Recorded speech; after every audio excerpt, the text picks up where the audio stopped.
You're tuning into Black and White Sports on YouTube. The no-holds-barred truth on sports. The main event starts now. I am back. Rudrance for Black and White Sports 2. Well, we're going to talk about the NFL and what all of a sudden seems like a real gambling issue involving the National Football League and its players. We saw there was basically, lack of a better way of putting it, I hate this word now, pandemic in the Lions, which saw a lot of Lions hit the bricks, and one of their best young receivers, one of their best young players, Jameson Williams, is out. I mean, he's out. And it's because he got caught up and was doing some gambling. A lot of this has got to do with the advent, of course, of all these FanDuels and DraftKings and BetMGMs and all this, and now the NFL is fully in business with these entities. Now, I'll be the first to tell you, I got nothing against gambling. I mean, it's not legal here in Texas. Honestly, I wish it was, because I'd probably put $20 a week every NFL weekend down on something, somewhere, doing something. That's just being real. I would. But you run the risk of players getting nailed, games, and outcomes when more and more NFL fans are very suspicious of outcomes on games, looking at Chiefs and Bengals and things like that that's happened the last couple of years, where people started banging the drum for the NFL is fixed. It's going to be tougher and tougher to keep those fans at bay. All right? So, and that, trust me, folks, that is a real thing. I've made videos after some of those losses and things like that, and I mean, the comment sections are just littered with the NFL is rigged. You know, refs are affecting the games, bad calls, etc. A lot of people don't think it's the players. Many people think it's the officiating that's the real problem. So, enter in a new team. Now, Calvin Ridley is coming back. He was suspended for a full season. He's back with the Jags. Isaiah Rodgers of the Colts, well, there's no telling how long he's going to end up being gone. He could be in a lot of trouble. He could be. The NFL is investigating Colts cornerback and kick returner Isaiah Rodgers for possible violation of the league's gambling policies. The team acknowledged the inquiry Monday, saying in a statement without naming Rodgers, quote, "We are aware of the NFL's investigation, and we have no further comment at this time." Rodgers then addressed the situation in a tweet Monday night, saying that he wants to, quote, "take full responsibility for his actions." Quote, "I know I have made mistakes. I am willing to do whatever it takes to repair the situation," Rodgers wrote. "The last thing I ever wanted to do was to be a distraction to the Colts organization, my coaches, and my teammates. I've let people down that I care about. I've made an error in judgment, and I'm going to work hard to make sure those errors are rectified through the process. It's an honor to play in the NFL, and I've never taken that lightly. I am very sorry for all of this."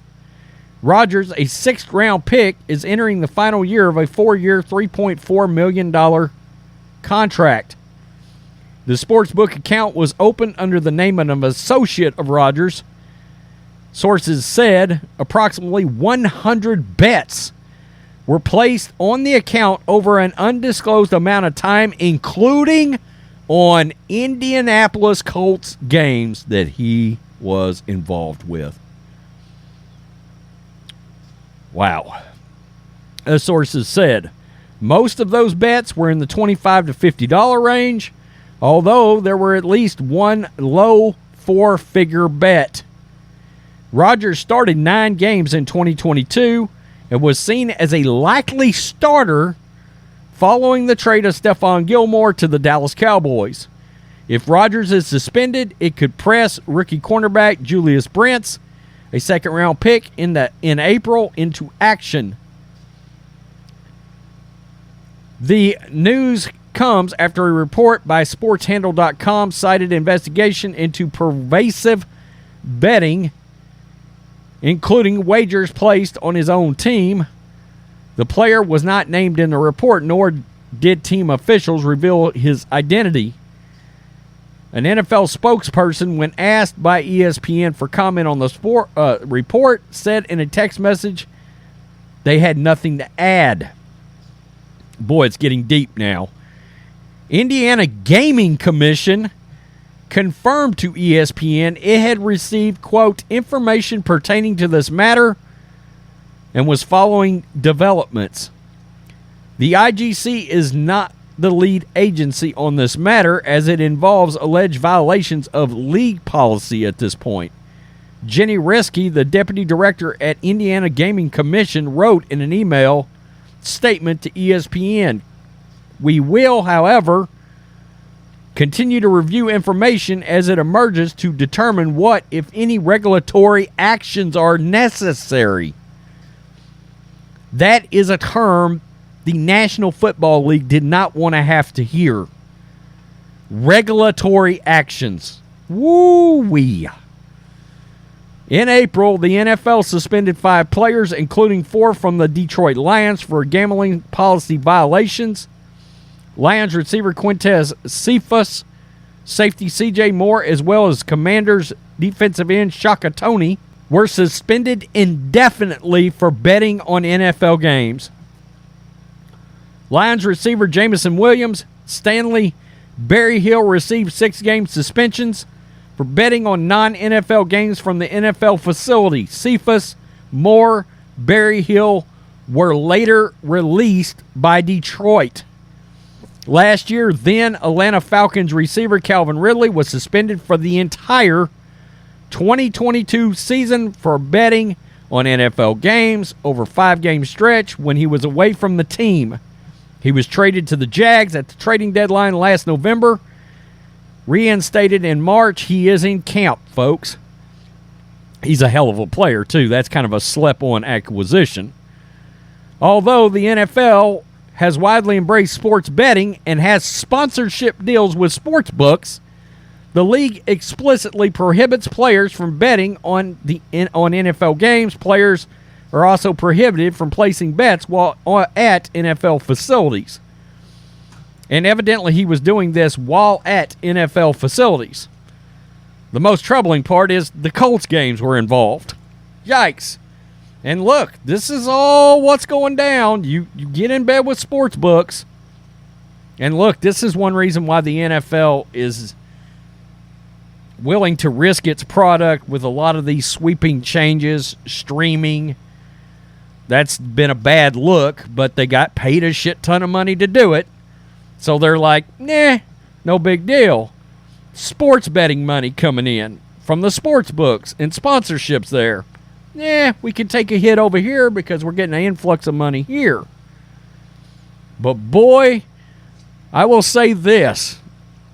We've often wondered, because the NFL ratings are insanely high, and they are. Nothing in sports even approaches the NFL. I mean, I'll be the first to tell you, it's the best television show there is on TV. And it's true appointment television. But the one thing that could finally bring this league down would be a massive, ugly betting scandal where we find out outcomes of games were affected, officiating, players, multiple players, were there outside entities influencing officials or players? All of this sort of thing. Fantasy football made everybody, fantasy basketball, I've played both. Hell, I don't love the NBA at all. Fantasy basketball, fun as hell. It is. On FanDuel or DraftKings, it's a blast. Hell, I had to back off because I was spending like $5 a day there for a long time playing that shit. And was like, whoa, I got to quit this crap. And I did. But the point was, it got a little too fun for a little too long. Wow. This could be I mean, how many players have we seen? That's 6, 7 in a year. This could take a very, very ugly turn for the NFL at some point. This could be what finally brings the NFL back to the pack with the rest of sports. People forget Major League Baseball, largest sport in the country for many, many, many years. NBA, massive ratings at one time. And the NFL just came along and blew them all away. This is going to bear watching. It makes you wonder, and I got to be real, I think there's a chance this guy's gone forever. Because the Colts, actual Colts games, were involved in this. Maybe not. Maybe a year, something like that. But the NFL's got to be very careful, and when gaming commissions are sniffing around and saying we're watching, and then they drop the we'll see if regulatory actions are needed. The scariest words to the NFL is regulatory. That's a thing, folks. Tell me what you think. Peace. I'm out. Till next time. Thanks for watching the show. Be sure to like, comment, and subscribe. Be sure to tune in next time on Black and White Sports.